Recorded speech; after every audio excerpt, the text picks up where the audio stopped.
Thank you for giving a few minutes to join with Both Lives Matter and the Evangelical Alliance to celebrate the Word, Jesus Christ, becoming flesh. As Christians, we celebrate God's incarnation in the person of Jesus. And for over 1600 years, some church traditions have set aside a day at the end of March to celebrate that truth.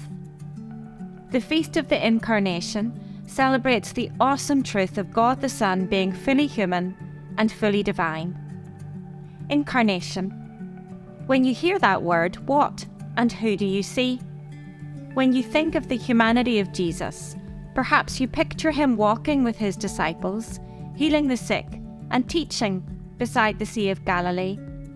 You may remember and give thanks for his sacrificial and saving love, picturing him publicly and painfully displayed on the cross, and then wonderfully restored in bodily resurrection 3 days later.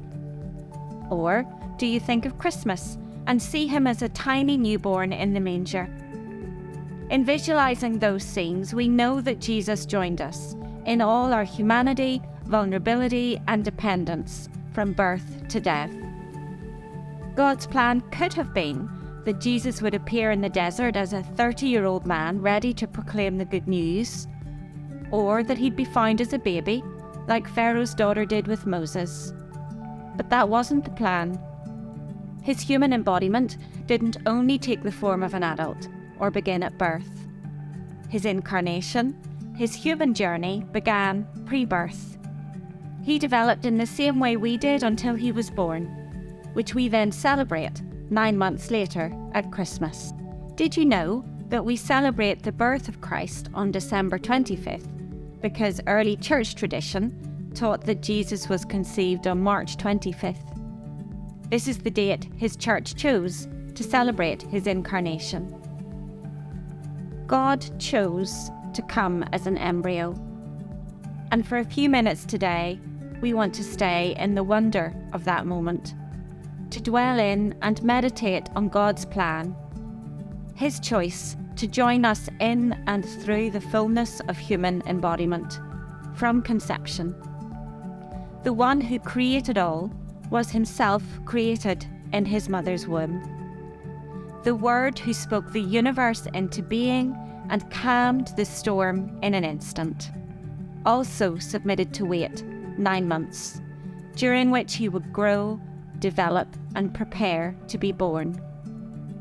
There were 9 months between the angel and the manger. Let's dwell on those 9 months of development, beginning in a form smaller than the eye could see, growing into an embryo, a fetus, a baby in the womb. 9 months of waiting, 9 months of growing from an invisible to a visible pregnancy. 9 months of rumour, gossip, suspicion. Was he despised and rejected by some already? The Alpha and the Omega, the Ancient of Days, the Lion of Judah, a baby growing inside a pregnancy bump. God incarnate in utero, in the womb. This profound truth that we are his image bearers from conception gives value, dignity, and worth to every human being from that point.